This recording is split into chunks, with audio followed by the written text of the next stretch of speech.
Hello and welcome to the latest episode of the Yellow Gloves podcast. Today we're going to be talking about Cage Warriors 152, previewing the entire show. Not really picks, I don't really get into picks too much, but mainly kind of, I guess, little prognostications about the fights, how I think some fights may go, but largely just, shooting the shit about some of these fighters. Cage Warriors 152 is an epic card. I think if you want to have your finger on the pulse of all things UK MMA and what's hot in UK MMA right now, you really have to look no further than this card. I mean, main event, which we're going to get into shortly, you've got the champ George Hardwick, someone who's probably going to be in the UFC by the time this year is up. And then throughout the card, you've got scattered through a bunch of next gen MMA talents. Next gen MMA, one of the hottest or one of the biggest hotbeds in Europe for talent right now.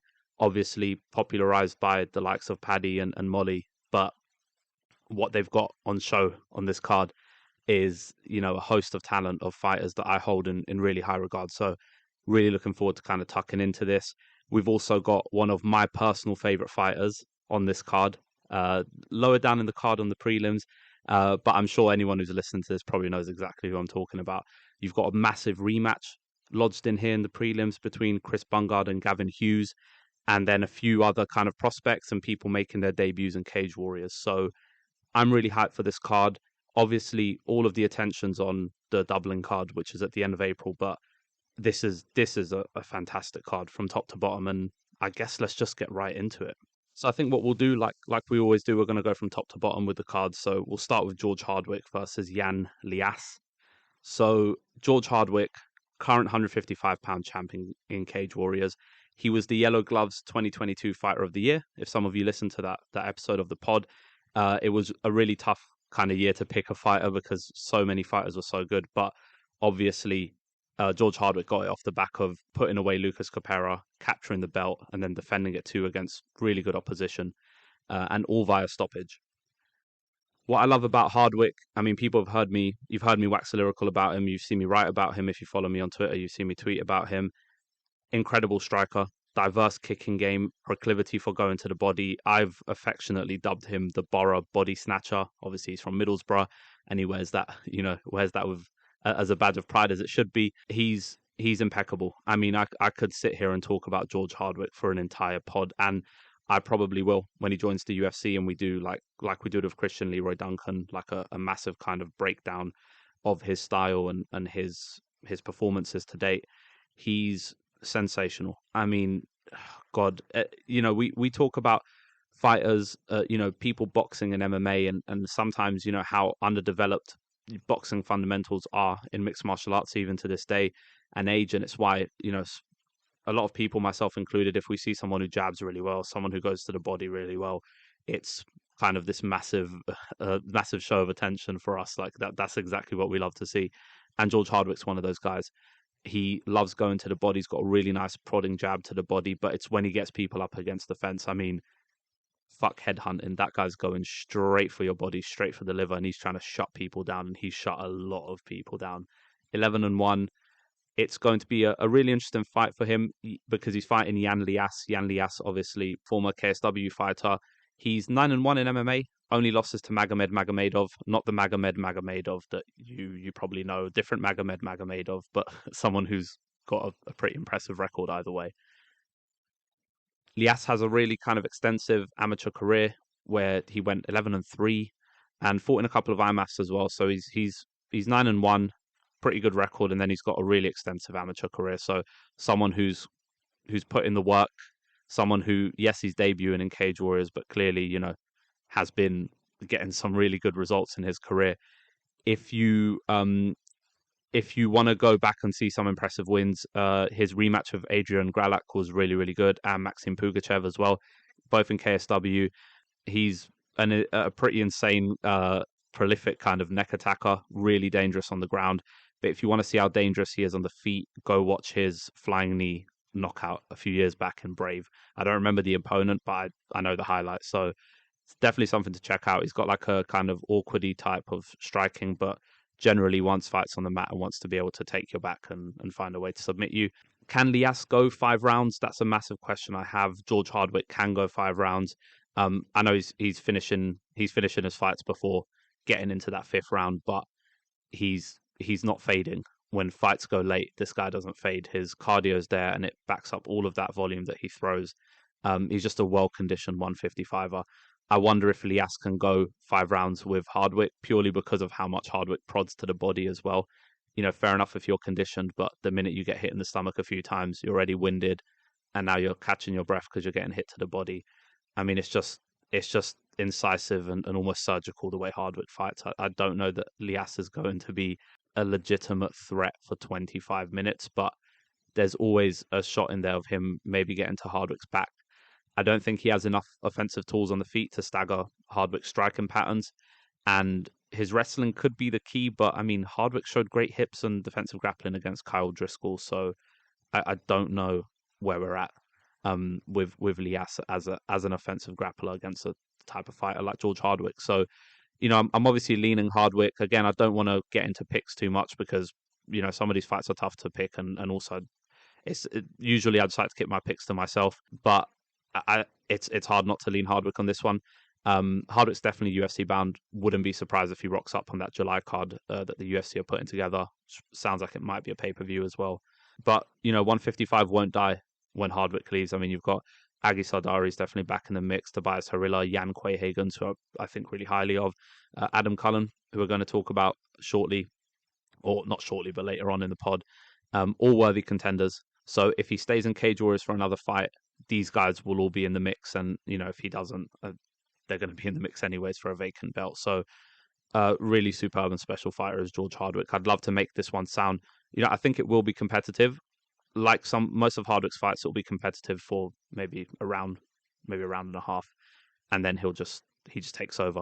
It's incredible. I mean, he reminds me a lot of Max Holloway in just the shot selection and the way that he's able to go long in fights, the way he's able to really kind of diversify his striking patterns. Great fighter. So really, really excited for this main event. Anytime Hardwick fights, I'm all in. So we'll put a bow on that one. We'll move on to the co-main event. I don't want this pod to last too long. Co-main event, you've got Nathan Fletcher versus Dan Duis. So a really interesting fight here, purely because it was supposed to be Reese McEwen versus Duis. Reese McEwen pulls out. I don't know what the reason was. I think it's still undisclosed. But Nathan Fletcher steps in on, I think, 5 days' notice, which is crazy because Fletcher's obviously highly rated. Has fought for the Cage Warriors bantamweight belt before. Obviously fought Dominic Wooden, which we can talk about in just a few moments. He's finally found his way back into the win column, which is great. Exceptional grappler, really good at getting his back taken. I mean, let's get into it really. So obviously Fletcher 7-1, only lost obviously to Dominic Wooden, which was for the vacant bantamweight belt back in 2021. Lost by a third round finish. Competitive fight until Wooding managed to put him out. It was a good fight. Helped propel Wooding to kind of a star. I know he's fallen off a bit now because of the loss to Martignoni, but still someone who we were talking about potentially getting a shot on like a contender series or something like that. So let's definitely not forget how good Wooding is.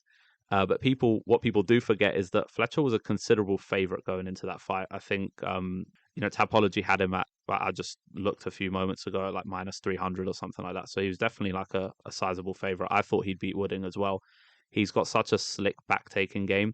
What I always tell people is that if you've not watched Nathan Fletcher fight and you've had the privilege of watching Jordan Vucenic fight, very similar fighters, both these prolific back-takers, just so slick at finding a way to get into those positions, those advantageous positions. He's like a 135-pounder, Jordan Vucenic, basically. Not to demean his skills, because what he does have in his back pocket, people really don't talk about. But his ability to get fights to the mat and choke or pound out his opponents is impressive. It was really good seeing him get back in the win column last year against Alessandro Giordano. Spoke about that fight in the very first episode of this pod.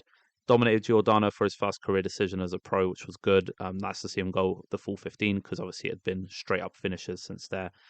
He also has a win over Michele Martignoni. So, Nathan Fletcher's for real, and I think people have weirdly forgotten that, and I think they're going to be reminded of just how good he is this weekend. What I will say is, yes, brilliant grappler, knows how to wrestle his ass off, but genuinely has one of the slickest and cleanest jabs At least in Cage Warriors. I mean, I'd like to say in the entire sport, but obviously you'd put a bunch of names ahead of him first, just purely based off who he's hitting with these jabs. It's not like he's hitting these world class fighters, but really, really clean jab, pops it out really well. Yeah, just really good mechanics on the jab. Finds a way to like tuck little hooks behind it as well. Just awesome stuff. If you get a chance to watch Fletcher fight this weekend, definitely like find a pocket to do so, because I think he's gonna flex some of the stuff I'm talking about. So I think this will be a grapple fest of a fight, though. Dan Dewis as well. We've seen him. It's nice to see him, I guess, don the yellow gloves once more. Had his debut win last year against Bogdan Barbu, I believe it was. Sixth career submission in that fight out of 8 total wins.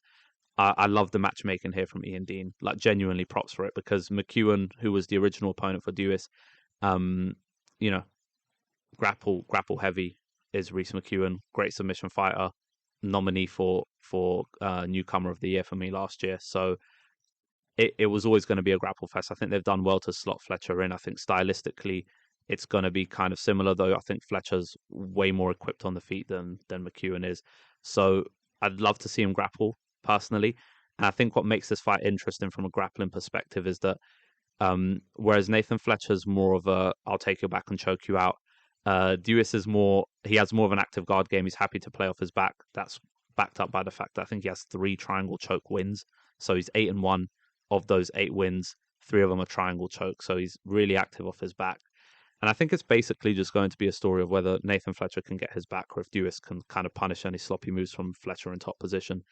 Brilliantly matched fight again between 2 legitimate prospects, 7-1 versus 8-1. This is exactly what we like to see. No gimme fights for either of this guy. I cannot wait to see it. And I think winner should fight Reese McEwen. Either way, the winner should definitely fight McEwen, because I think that would be a seriously great fight. All right, moving along in the card, we've got Andy Clamp, who's obviously Manchester man. He's going to get a nice little pop from the crowd against Hassan Abdenabi. Really interesting fight in this one. Really high up in the card. There's a few fights I would have liked to see a little bit higher up, but it makes sense. Andy Clamp, hometown hero, a veteran in the UK MMA game. Hassan Abdenabi making his debut, which we'll get into. So yeah, Andy Clamp, he's the Clamp. He's a great grappler. Make no mistake about it. Proper UK vet. Coming off a bad knockout loss though to Chuck Campbell last year. But it's great to see him get another go at it in the yellow gloves. I mean, he's someone that it's kind of like a Bungard situation where they fought for so long, and it's like, how on earth have you not stepped foot in Cage Warriors until you did, right? Really strong grappler, heavy hands, hits really hard. Like, obviously he's a 205er. Most 205ers are going to hit hard, but he hits quite hard.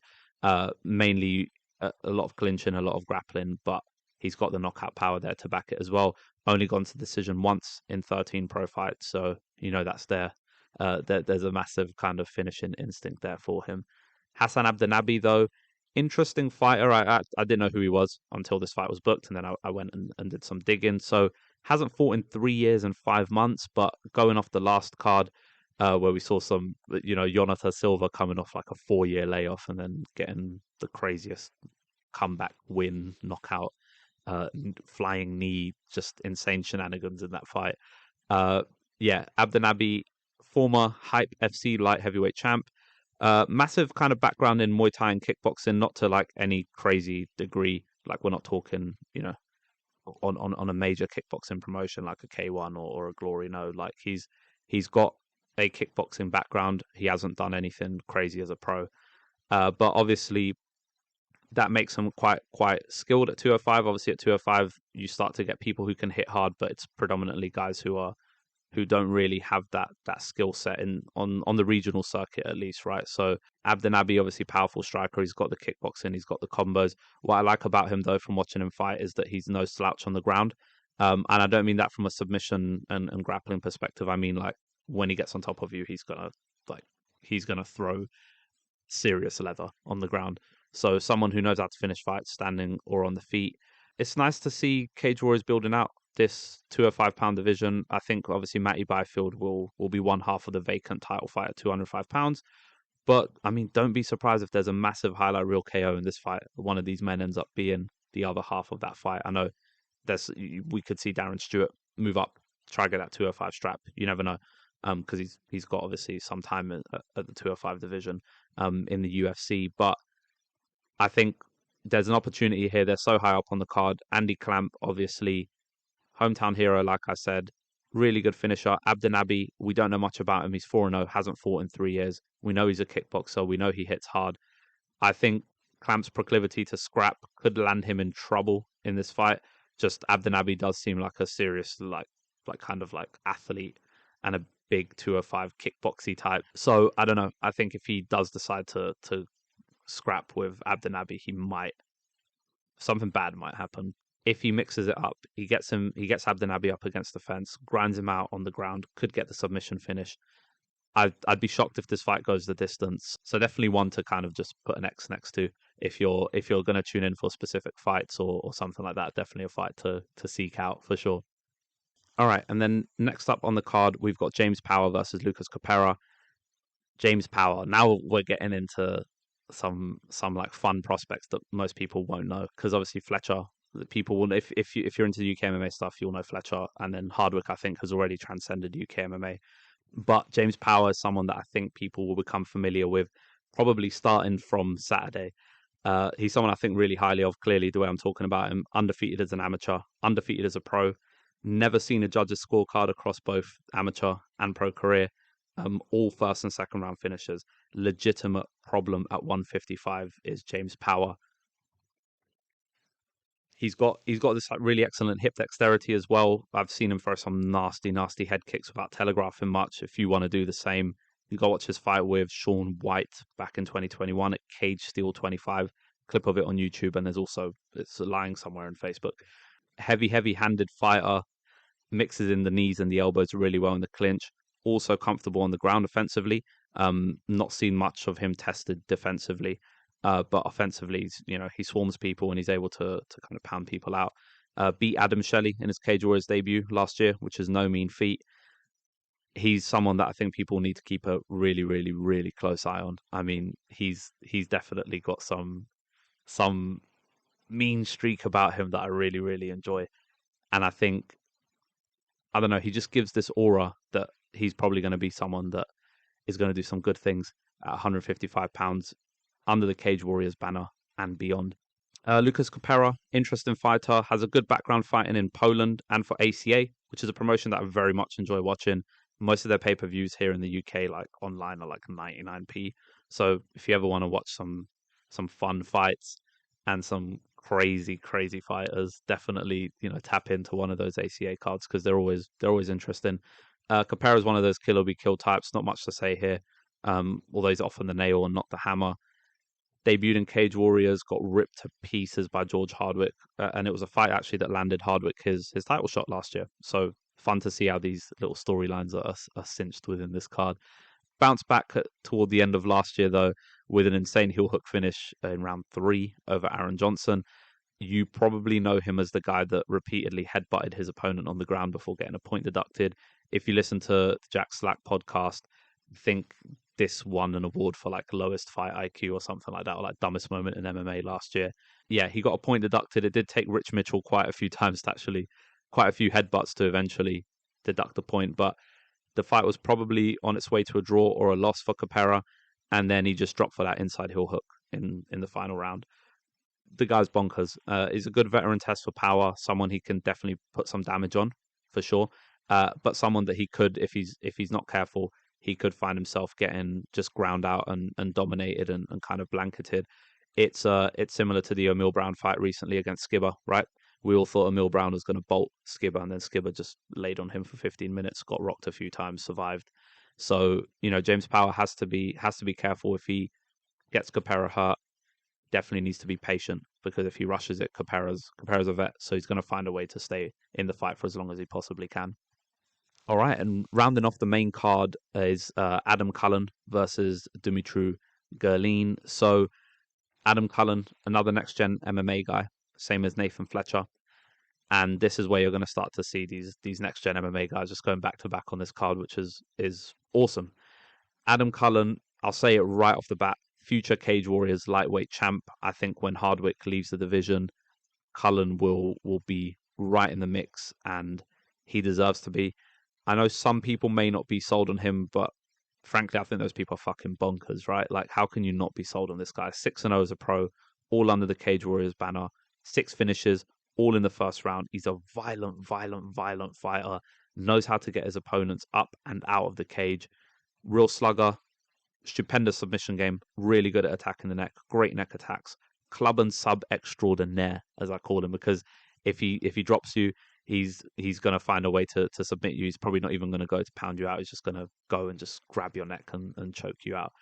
Repping Next Gen MMA, like I said, they've got a heavy presence on this card, and they've just got some of the best talent in the UK right now. And Adam Cullen, do not be surprised if this man is Cage Warriors champ in the next, let's say, 12 to 18 months, because he feels inevitable at this point, and he's got a good personality, super confident guy. Believe he's 25, so still young in the game. And yeah, it's just someone that I love watching fight. And there's going to be a lot of these fights where, I'm doing my best to break them down, but some of these fighters I just really enjoy. I enjoy watching them fight, and it's hard to make the fight sound like they're between two fighters and not just about one fighter, because way more enamored with Cullen's game than I am with Dimitri Gerlin. Gerlin, though, let's give him his shine as well. 5-1 Cage Warriors debut. Similarly, has never seen a judge's scorecard in his pro career. If you want to see a nice highlight, go watch his KO over Simone Patrizi in the regional scene in Italy. Another Italian guy, eye-catching record, joining the Cage Warriors ranks. It looks like it could be a test for Cullen. From what I've seen from Gerlin, he's a stocky, heavy-ish hitter, does have a decent grappling base like a lot of these Italian guys do. Like, he can grind out a fight, but again, he's always got his eyes on a finish. And you've always got to be careful with these Italian guys. Cage Warriors are not fucking around right now with the amount of Italian fighters they're recruiting, and good Italian fighters as well. Like, they're not just picking up scrubs, they're getting these legitimate talents out of Italy. So I don't know. Gerlin is an unknown quantity to me. I've just seen a few clips and some fights on YouTube, but I wouldn't say I'm crazily up to speed on him as a fighter. And he's also not fought that much, so it's hard to get a real gauge on him. But it could be a test for Cullen. I mean, the records match up. It doesn't seem like it's a layup. Stylistically, from what I've seen, though, I think Cullen might not have the athletic edge in this fight, but I think he's a smarter fighter. He cracks harder. He's got the submission game to back it up. I don't know that Gerlin has great defensive grappling and submission skills, so we'll see how it goes there. If Cullen can avoid Gerlin's like janky power, it could be a really winnable fight for him. It'll be interesting, though. What I'm watching this fight for is, can Gerlin take Cullen beyond round one? Because I want to see what Cullen looks like in round two or in round three, or even, what does he look like when the fight goes to the judges' scorecards? These are questions that I have that I want to have answered at some point, as much as I'm enjoying the kind of onslaught that he's having of this 155-pound division. Well, it's time for me to fawn over some more next-gen MMA talent, because we've got Luke Riley versus Callum Parker as the next fight on this card. It's the prelim headliner. We'll chat about Luke Riley shortly, but it's a shame that we're not getting Luke Riley versus Alexander Loof, because that was the initial fight. Both fighters 5-0. Loof has a massive and staple win over Samuel Bark, who you guys will know I hold in very high regard. Really good Swedish prospect. And it would have been cool to just to have undefeated fighter versus undefeated fighter, which we still have and we still preserved. But obviously, Loof pulled out, and we've had a very short notice replacement from Callum Parker. Props to him for taking this fight. But let's get into this Luke Riley stuff, man. Like I said it with Cullen, and I probably sound like a broken record. You've probably already, if you haven't muted me, turned me down or turned me off by this point, you probably will now. Next Gen MMA, Luke fucking Riley, man. This guy is the truth. He's an unbelievable prospect at 145 pounds. This fight is at a catchweight 150. But I still think, if he gets a win here, it's still going to hold value in his weight class. I would not be surprised if he holds the belt in the next year or so. Still very young in the game. If you know me, though, you know I love Luke Riley. If I haven't made that obvious already, precise striker, effortless pressure fighter, legitimate power in his hands. Though it's like he's got power, but it's a lot of it's concussive as well. Like, he's gonna drag you out, and he's gonna go to the body. He's gonna elbow you in the skull. He's gonna knee you to the stomach. He's gonna find a way to put you out with just an array and a barrage of strikes. Top fighter. He actually, I don't know that I discussed this, but he was actually on my shortlist for Fighter of the Year. Obviously, he had 3 successive knockout finishes last year. Didn't really have it against, I couldn't put him up against like a Paul Hughes, or I couldn't put him up against a George Hardwick, because he's not beaten, he's not winning title fights, he's not beating the highest caliber of opposition, but he's beating what's in front of him, and he's doing it in emphatic fashion. He can fight fairly long though. Like, don't get it twisted. He's not a guy who's just going to go in there and bolt you in the first round. He's got a lot of second round KOs, including his KO over Sharif Larossi, because that came like 10 minutes into the fight. So he can go long. He's got really good cardio. He isn't swinging wildly and gassing out, which is what I love. Precise striker, surgical in the way he strikes, kind of like George Hardwick.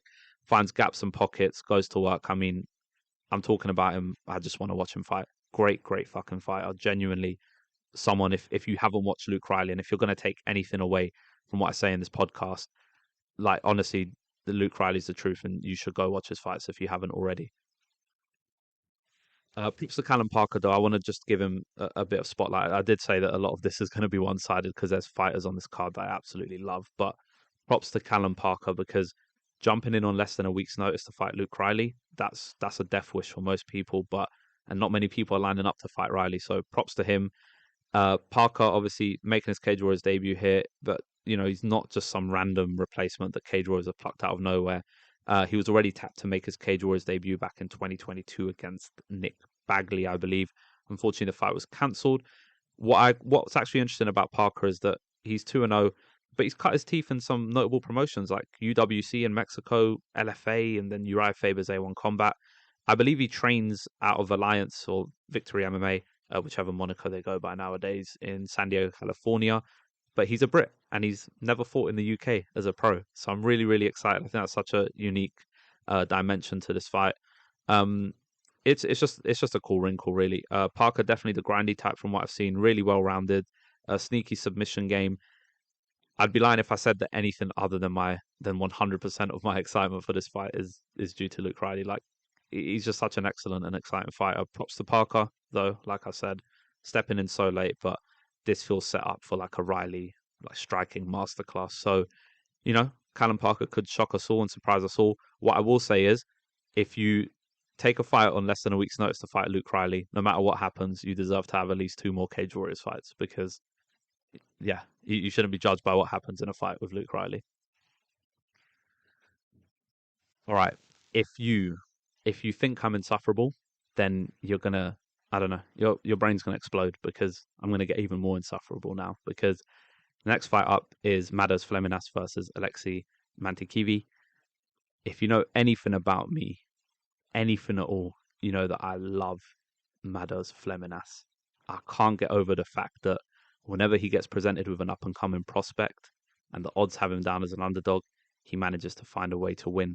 George Hardwick, the guy I love, the guy main event in this card, who did he lose to? His one loss, 11-1.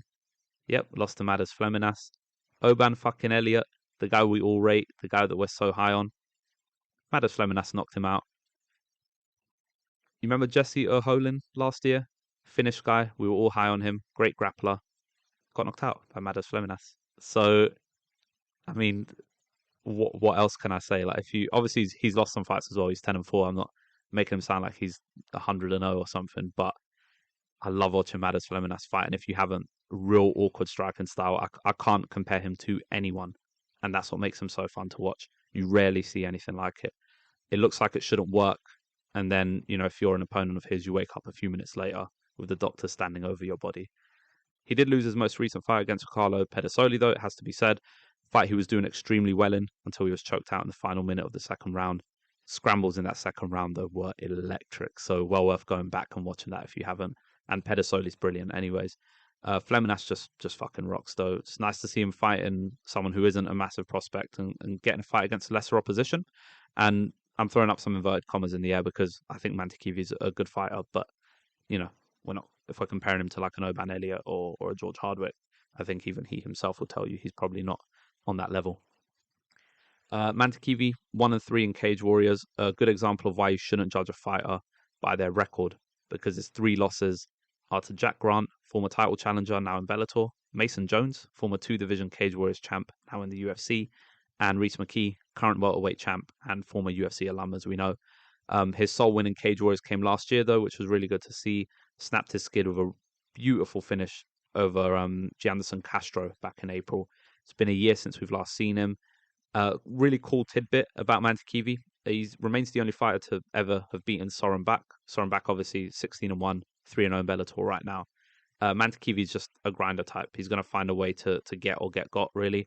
Fleminas isn't too different, but kind of his unpredictability and general striking and grappling diversity should make this a fairly comfortable fight for him. Don't want to lean too much into picks, but what I can, say outright and what I can predict and prognosticate right now is that this should be a wild fight for as long as it lasts. Can't remember the last time Fleminas was in a bad scrap. Can't remember the last time Mantekivi was in a bad scrap. Both guys come out to get the finish. Fleminas, super awkward. One of my absolute favorite fighters in Cage Warriors. If I had to do a list of top 5 favorite fighters, if he's not one, then he can only drop as low as 3, is what I'm saying. It changes day by day, but this guy, 10-4, most people would probably look at his record and move on with their days.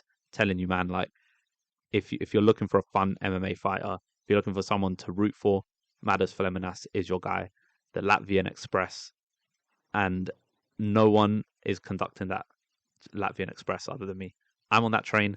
I'm conducting it. If you want to jump on, feel free, but ain't no one taking me off the wheel, because I'm driving that Latvian Express all the way home.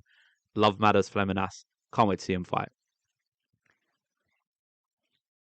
All right, now we're getting to like a portion of the card where we've got a lot of prospects and a lot of debuting fighters. So we're kind of going to rattle it off. We're going to try and move as quick as possible. Don't want to rush through, but Deck Dean versus Ewan Davis. Deck Dean making his promotional debut. 11 fight AMI career though. 1-0 as a pro. I believe 6-5 as or 5-6 as an amateur. Curiously, 5 of those losses via submission. So I wonder, truly, having never seen him fight, how good he actually is. Again, I don't like to judge fighters by records. You're going to have sketchy records, but Ewan Davis, on the other hand, someone I am slightly familiar with. 7-1 as an amateur, 2-0 as a pro. First couple of fights won under the FCC banner. Now making his Cage Warriors debut. Really heavy-handed 155er. Even as an amateur, had a real propensity for finishing fights. We used to see in amateur fights go long, but this guy knows how to finish. Fought for 5 years as an amateur, which I love to see. I love seeing these guys. You look at him, you think 2-0. He's really green. Trust me, he's really not, and you're probably going to see it on the weekend. Talking about being heavy-handed and being like a quick a fighter who can finish fights. 8-second KO in his AMI debut. 40-second KO in his pro debut. Highly rated fighter. You might not know who he is. There's a few highlights online. Just a top fighter, to be honest, and I can't wait to see him fight. Deck Dean, I'm interested to see how this one goes. Records match up fairly well on paper, but when you comb through the AMI stuff, Davis seems like he's going to go right through Deck Dean, if I'm being honest. One of those fights where it's an opportunity to really learn about who these fighters are, really. Looking forward to seeing it anyways, but Ewan Davis is definitely the guy to watch in this one. Then we got Chris Bungard versus Gavin Hughes, another next-gen MMA representative. I'm going to be so honest right now. I don't know why this fight isn't on the main card. We'll go into the history between them. It's a rematch. It's 7 years in the making. Chris Bungard, Bellator and ACB vet. You probably know him as the guy who challenged for Hardwick's belt last year and fell short. It was an okay competitive fight until Hardwick's bodywork just completely overwhelmed him, which is the case for anyone really who fights Hardwick, unless you're Madars Fleminas, my boy. A legit veteran though, cracking submission game, has a propensity to scrap though. 1-1 in Cage Warriors at the moment. Another great neck attacker, which we've got quite a few of these on this card. Gorgeous arm triangle, nice sub game off his back. If you want to see an example of this, go back and watch his fight with Ian Feenan. This doesn't get spoken about enough. This was in 2016. Feenan was 6-0, highly rated prospect in Scotland. Anyone who follows the Scottish MMA scene, you'll know Ian Feenan was highly rated. Bungard subbed him with ease, put him to sleep real quick. Gavin Hughes, on the other hand, making his Cage Warriors debut. Much like Bungard, Bellator and ACB vet, coming off a body kick KO loss to Yves Landau last year under the Bellator banner. Actually, funnily enough, both fighters coming off body shot finishes. Hughes winless in almost 4 years, which isn't really fair for me to say because he's only had 2 fights in that window and a bunch of fight cancellations. Another cool tidbit, because I love kind of connecting things in cards. He actually fought on a Andy Clamp headlined Ice FC card back in 2015. So Andy Clamp also on this card. Nice to see the UK MMA scene when it has this crossover in Cage Warriors of guys that have fought in other promotions, right? Hughes and Bungard were supposed to fight each other on Cage Warriors 146. Obviously, that fight didn't go through, got cancelled. Bungard went on to challenge for the belt. However, as I mentioned, this is indeed a rematch 7 years in the making. Hughes submitted Bungard via guillotine choke in ACB back in 2016. It's actually a great fight to go back and watch, despite only being 1 round long, because both fighters have their moments on the mat, and Hughes' setup for the guillotine is brilliant. Really hoping that this fight hits the ground. I think it will, because Bungard's got a point to prove. He's going to think he's the better grappler, and Hughes will feel confident because he's gotten the job done there before. Why can't he get it done again? But yeah, 7 years in the making. Bungard 17-8, Gavin Hughes 10-3.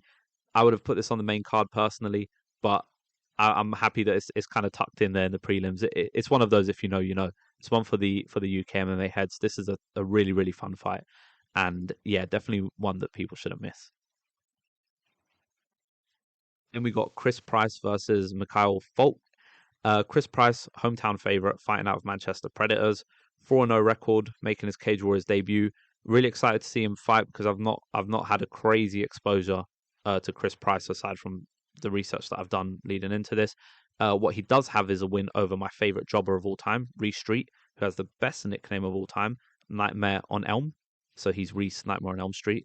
It's a whole thing. I mean, if you don't know, Reese Street is like just an OG Sherdog record guy. Like he's one of those guys you've got a friend who doesn't really watch MMA, and you're like, hey, look at this guy's record. He's like 0-41 or something like that.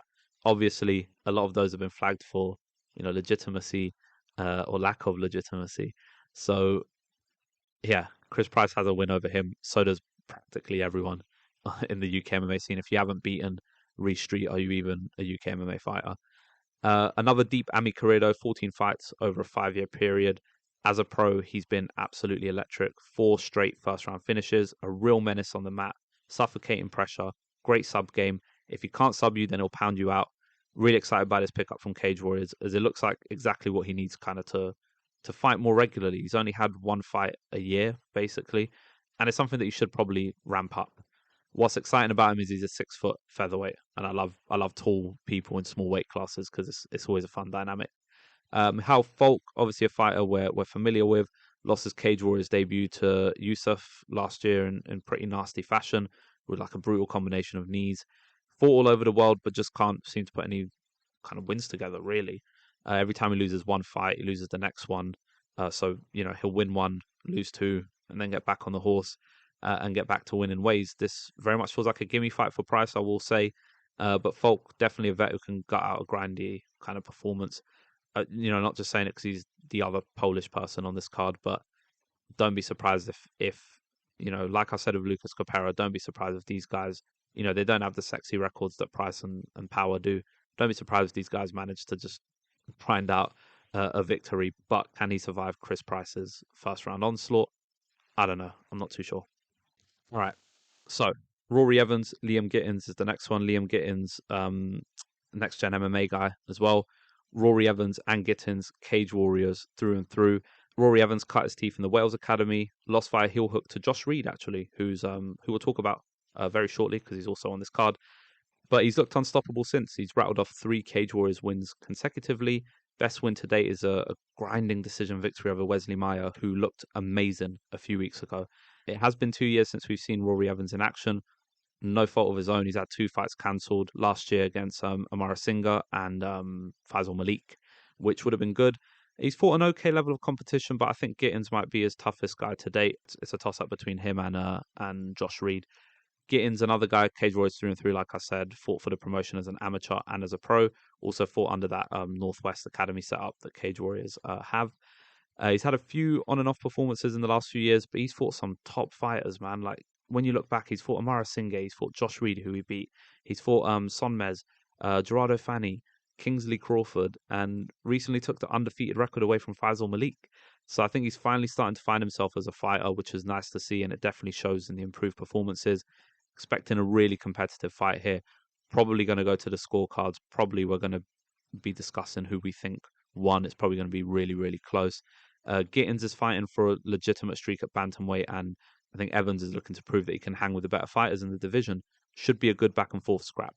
So Antonio Sheldon and Orlando Wilson Prinz is the next fight. This fight should be interesting. Both fighters, strong ground game, tough chins to crack. Antonio Sheldon's had 2 Cage Warriors fights, suffered a defeat to Milada Hardy. In my opinion, one of the brightest prospects in the UK that I don't think gets enough like shine. This kid is a serious talent, especially as a striker. And then fought to a draw with Geordie Bax last year, who was supposed to be on this card actually. And while things haven't quite gone his way, he's had 30 competitive in-cage minutes with 2 highly touted prospects in a Hardy and Bax. So it shows that he's no mug. Sheldon has a really good jab, ability to pressure forward due to it, and a grindy grappling base, really.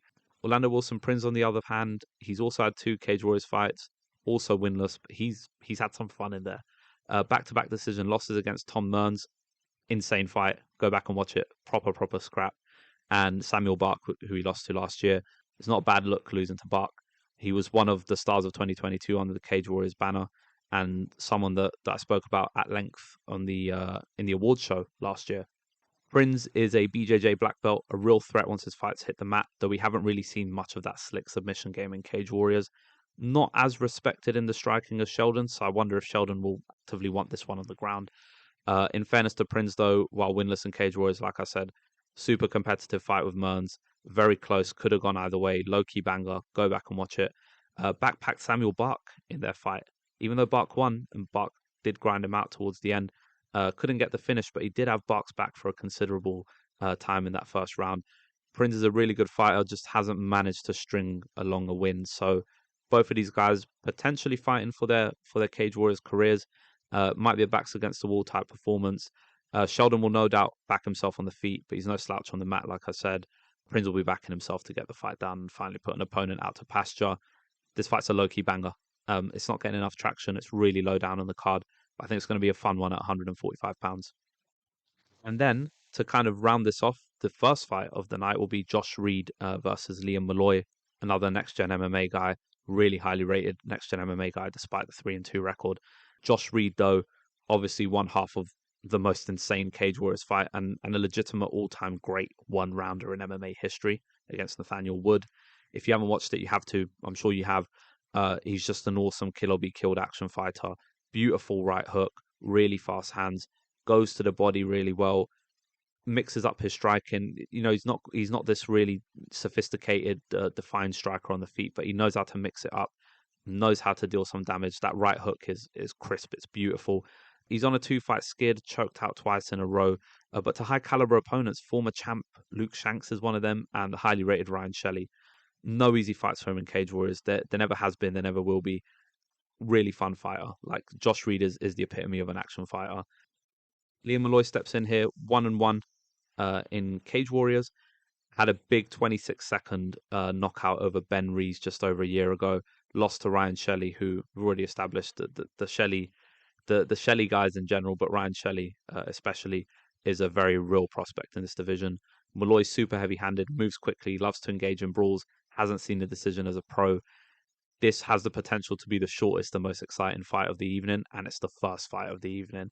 Not much I can say about it other than that. 2 massive action fighters, 2 guys that know how to scrap, 2 guys who know how to finish a fight. Exciting fighters. Expect a highlight reel finish because that's what I'm expecting. All right, and that puts a bow on Cage Warriors 152, the preview side. I will be back with a recap show once the card is obviously done and I've digested it all and I've taken some notes.